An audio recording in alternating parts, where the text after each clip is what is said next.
어떤 농부 집에 바보 아들이 한 명 있었습니다.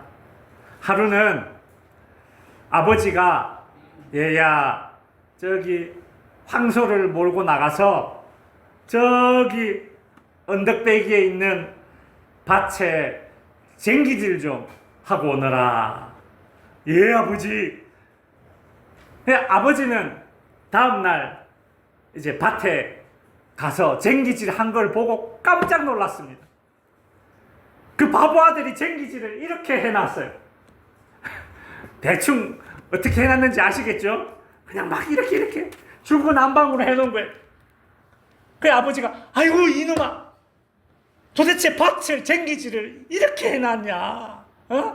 도대체 쟁기질 하면서 뭘 보고 쟁기질 한 거야? 그러자 이 바보 아들이 하는 말이 아이고 제가 쟁기질 하는 걸 잘 몰라서 이렇게 쟁기질 하다 보니까 우리 뒷밭에 철순애가 자기 밭에 쟁기질을 하고 있는 거예요. 그래서 제가 뒷밭을 이렇게 보면서 철수 아버지가 쟁기질 하는 걸 보면서 따라했지요. 그렇게 대답을 하는 겁니다. 그래서 쟁기질이 밭이 이 모양이 된 거예요. 그래서 아버지가 이놈아 쟁기질 할 때는 뒤를 보는 게 아니라 앞을 똑바로 보고 앞을 보고 쟁기질 해야 돼. 내일 다시 해. 그래서 이제 이 바보 아들이 다음날 쟁기질을 또 쭉 했습니다. 아버지가 저녁 때쯤 돼가지고 궁금하잖아요. 이놈이 쟁기질을 똑바로 했나 싶어서 밭에 가봤어요. 그랬더니 이번에 쟁기질을 요렇게럼 해놨습니다. 그나마 좀 낫죠? 그죠? 앞을 보니까 좀 나요. 그래도 이게 쟁기질 이래 해놓으면 안 되잖아요. 아버지가 이놈아 내가 앞을 똑바로 보고 쟁기질 하라 그랬잖아. 근데 밭이 왜 이래? 아이고 아버지 제가 앞에 똑바로 보고 했는데요. 그래 앞에 뭘 똑바로 봤냐? 앞에 똑바로 보니까 소 엉덩이가 있잖아요. 소 엉덩이가 밭을 실룩실룩 하면서 이리 갔다가 저리 갔다가 엉덩이가 그러길래 제가 그 엉덩이를 보고 쟁기를 이리 갔다가 저리 갔다가 하니까 밭이 이렇게 쟁기질이 됐습니다. 그렇게 이야기를 하는 거예요. 아이고 이놈아 앞을 본다고 해서 그렇게 왼쪽으로 갔다 오른쪽으로 갔다 흔들리는 엉덩이를 보고 쟁기질을 하니 그 모양이지. 응? 앞을 보긴 보되 이리저리 흔들리는 황소 엉덩이를 볼 게 아니라 탁 저기 앞에 밭고랑 끝에 안 움직이는 그 목표를 보고 착 가야지. 소 엉덩이를 보고 쟁기질을 하니 소 엉덩이가 이리 가면 쟁기도 이리 가고 소 엉덩이가 저리 가면 쟁기도 저리 가고 그래서 밭이 이 모양이 되었다. 그런 이야기입니다. 여러분 밭에 쟁기질 하나 하는 것도 어디를 바라보느냐에 따라서 일이 다른 결과가 나옵니다. 마찬가지로 우리가 예수 믿는 것도 어디를 바라보느냐 그것에 따라서 전혀 다른 결과가 나옵니다. 여러분 오늘 제 설교 제목이 뭡니까? 한번 따라해 보십시오. 사람을 보고 예수 믿지 맙시다. 사람을 보고 예수 믿으면 안 됩니다. 여러분 우리가 예수 믿고 신앙생활 하지만 사람 보고 신앙생활 하는 분들이 있어요. 물론 처음 한두 번은 그럴 수 있습니다. 교회 다닌 지 얼마 안 되었을 때는 사람 보고 교회 나올 수 있어요. 옆집 누구를 평소에 좋아하는데 그 사람이 교회를 가니까 아이고 나도 교회 한번 이참에 한번 가볼란다. 그럴 수 있어요. 또 교회 와보니까 이 사람이 나에게 좀 잘해주고 이야기를 해보니까 좀 통해. 아이고 이 사람하고 나하고 코드가 딱 맞네. 아이고 그래서 나는 교회 갈란다. 처음엔 그럴 수 있어요. 그러나 사람이 아무리 좋아도 사람을 보고 예수 믿는 것은 마치 소 엉덩이를 보고 쟁기질하는 것과 똑같습니다. 물론 뒷밭에 철수 아버지가 쟁기질 하는 거 보면서 쟁기질 하는 것보다 나아요. 물론 교회 안 나오는 것보다는 사람 보고 교회 나오는 게 낫다는 그 얘기죠. 그러나 사람 보고 예수 믿는 것은 이리저리 흔들리는 소 엉덩이 보고 예수 믿는 것처럼 내 신앙도 이리저리 왔다 갔다, 왔다리 갔다리 신앙이라고 들어보셨습니까? 왔다리 갔다리. 예수는 믿는데 왔다리 갔다리. 그런 신앙이 되고 맙니다. 여러분, 사람은요, 아무리 잘났다 싶은 사람도 마치 소 엉덩이와 같습니다. 이리저리 흔들릴 수밖에 없는 것이 사람입니다.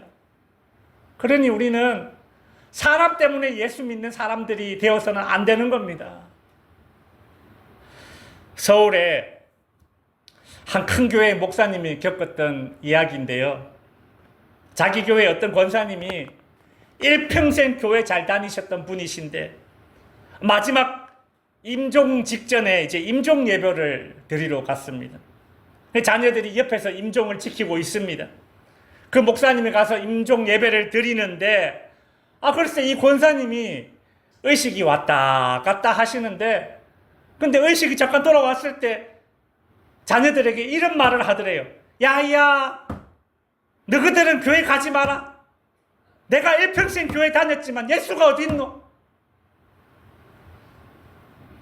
이 권사님이 마지막 임종 직전에 치매가 걸리셨던지 아니면 선망 증세가 있어서 헛말씀을 하시든지 차라리 그랬다면 다행인데 제정신인데 이런 말씀을 하셨다면 그동안 그 어머님을 따라서 신앙생활 했던 자녀들은 이 완전히 멘붕이 오는 거예요. 정신이 그냥 혼미해지는 겁니다.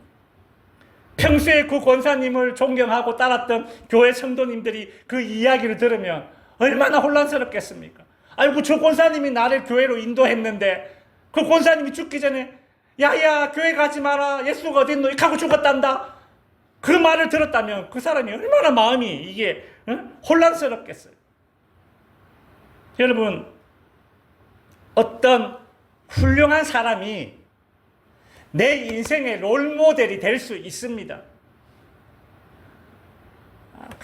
높이뛰기 우상혁이 내 인생의 롤모델이 될 수도 있고, 안 그래요? 씨름 잘하는 이만기가 내 인생의 롤모델이 될 수가 있고, 아니면 부자 이병철이가 내 인생의 롤모델이 될 수도 있죠. 그러나 신앙의 영역에서는 결코 사람이 우리의 롤모델이 될 수 없습니다. 예수님께서 이에 대해서 분명히 말씀하셨습니다. 예수님의 공생의 초기에 많은 사람들이 예수님께 몰려들었어요. 그들이 예수님께 몰려온 이유는 그 당시 세례 요한이라는 그 유명한 선생님이 예수님에 대해서 증언하고 칭찬했기 때문입니다. 세례 요한이 말하기를 아이고 나는 예수님의 신발끈조차 묶을 수 없는 존재입니다. 그렇게 말하자 평소에 세례 요한 선생님을 존경하던 많은 유대인들이 뭐라고? 내가 존경하는 세례 요한보다 더 훌륭한 선생님이 저 예수라고? 그 생각을 하면서 다 예수님께 몰려든 겁니다. 그렇게 많은 사람이 세례 요한의 증언을 듣고 그렇게 예수님께로 몰려들었을 때에 그때 예수님은 그렇게 모여든 사람들에게 이렇게 이야기하셨어요. 오늘 본문 34절에 보면 그러나 나는 사람에게 증언을 취하지 아니하노라. 35절 너희가 한때 그 밑에 즐거이 있기를 원하였거니와 예수님께서 말씀하시기를 세례 요한이 나를 증언하고 나를 칭찬하고 나를 추천했다는 이유로 나를 따르지 마라. 너희가 나를 믿으려면 사람을 보고 믿지 말라. 너희가 마치 세례 요한을 한때 존경하고 따랐던 것처럼 그러다가 지금 나를 따른다고 여기 와 앉아있지 않느냐. 그런 식으로 나를 따르려면 너희의 믿음은 한때의 믿음이 될 뿐이다. 그리 말씀하시는 겁니다. 여러분 정말 그렇습니다. 사람을 보고 예수를 믿으면 활활 타오르는 횃불, 등불을 보고 따라가는 격입니다. 여러분 사람들이 깜깜한 밤에 이렇게 등불, 횃불 이렇게 확 타오르면 아이고 밝다, 아이고 좋아라, 다행이다 그러면서 그 등불 따라가겠죠. 그러나 등불이 천년 만년 갑니까? 하루도 못 갑니다. 이내 그 등불이, 횃불이 꺼져버려요. 그러니 예수님께서 세례 요한의 그 증언을 읽어서 한때라고 말씀하시는 겁니다. 한때의 믿음이 되지 않으려면 예수 믿고, 사람 보고 예수 믿으면 안 되는 겁니다. 그렇다면 우리는 어떻게 예수를 믿어야 합니까? 우리는 도대체 뭘 보고 예수를 믿어야 합니까? 두 가지를 말씀드리겠습니다. 첫째, 사람을 보고 예수를 믿지 말고 어떻게 해야 됩니까? 예수를 보고 예수를 믿읍시다. 예수를 보고 예수를 믿어야 합니다. 예수님을 보고 예수님을 믿는다는 말이 좀 어렵게 들릴 수 있겠지만 좀 더 쉽게 말씀드리자면 예수님이 우리를 위해 하신 일들을 보고 예수를 믿어야 된다는 얘기입니다. 예수님은 유대인들에게 자신이 하는 일을 보고 나를 믿으라 그리 말씀하셨습니다. 오늘 본문 36절에 보시면 내게는 요한의 증거보다 더 큰 증거가 있으니 곧 내가 하는 그 역사가 아버지께서 나를 보낸 것을 증언하는 것이라. 예수님은 지금 자신이 하고 있는 일이 곧 자신이 메시아 되는 증거다 그리 말씀하셨습니다. 여러분 그 사람이 어떤 일을 하는지를 보면 그 사람이 어떤 사람인지 짐작할 수 있습니다. 어떤 사람이 밖에서 막 이렇게 그걸 해요. 막 이렇게 경봉봉을 들고 막 신호등 안내를 하고 있어요. 그러면 그 사람 하는 일을 보고 그 사람 누군 줄 알아요? 경찰이구나. 알잖아요. 그 사람이 하는 일을 보면 그 사람이 어떤 사람인지 알아요. 마찬가지로 예수님께서 하시는 말씀이 무엇인가 하면 내가 하는 일을 보고 내가 누군지 알아라. 그리고 나를 믿어라. 말로 아무리 이러쿵저러쿵 내가 이런 사람이야 저런 사람이야 떠들러 싸도 다 필요 없습니다. 그 사람이 하는 행동이 그 사람이 어떤 사람인지를 드러내는 거예요. 우리는 예수님이 이 땅에 오셔서 하신 그 많은 일들을 통해서 예수님이 어떤 일인지 믿게 되는 것입니다. 여러분, 예수님이 저와 여러분의 죄를 사하시기 위해서 하늘 영광 버리고 인간의 몸을 입고 이 땅에 오셔서 낮고 천한 구유에 누우셨습니다. 많은 사람들에게 무시받고 천대받던 세리와 죄인들과 병자들과 장애인들과 창녀들과 죄인들의 친구가 되어주신 분이 우리 예수님이십니다. 결국 그 예수님은 자기 잘났다고 뻐기는 그 바리새인들의 미움과 저주를 받아서 십자가의 고난을 받으시고 죽으셨지만 그렇게 죽으신 지 사흘 만에 다시 살아나셔서 우리로 하여금 우리도 예수님처럼 부활하여 천국에서 영생을 누릴 수 있도록 해주신 분이 바로 우리 예수님이십니다. 예수님이 하신 일이 바로 그런 일입니다. 그러니 예수님이 나를 위해 하신 일, 그 일을 보고 그 예수님이 좋아서 예수님을 믿으셔야 합니다. 여러분, 예수님이 나를 위해 하신 일이 무엇인가? 자꾸 생각해 보세요. 누가 나를 위해서 대신 죽어줄 사람이 있나?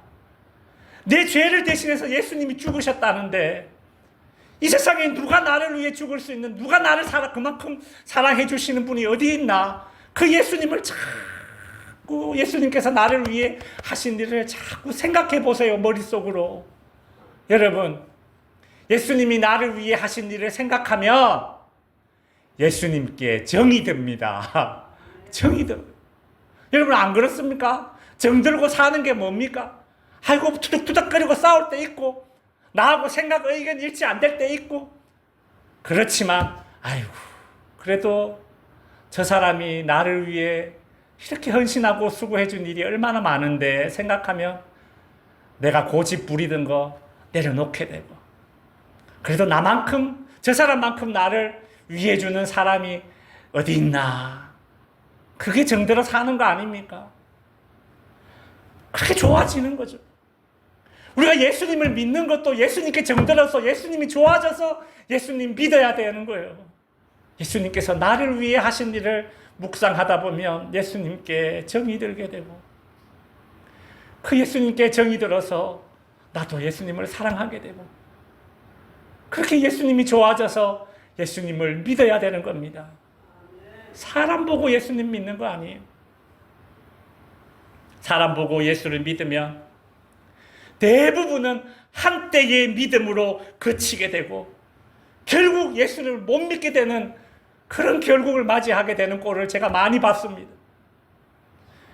예수님 보고 예수님이 좋아서 예수 믿으시기 바랍니다.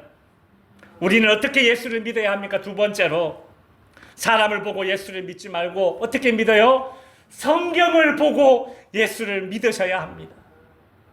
오늘 본문 39절에 보면 너희가 성경에서 영생을 얻는 줄 생각하고 성경을 연구하거니와 이 성경이 곧 내게 대하여 증언하는 것입니다. 여러분, 이 성경책만큼 예수님을 잘 증거하는 수단은 없습니다. 이 성경책이 얼마나 두껍습니까? 이렇잖아요.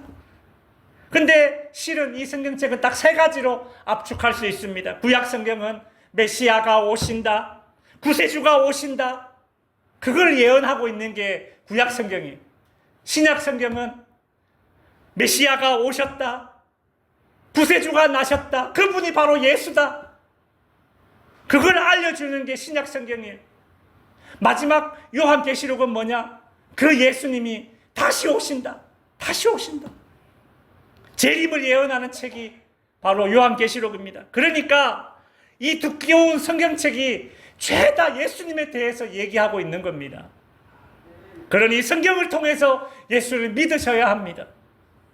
우리가 성경을 통해서 예수님을 알아갈 때에 가장 건전한 예수님에 대한 알미 되는 겁니다.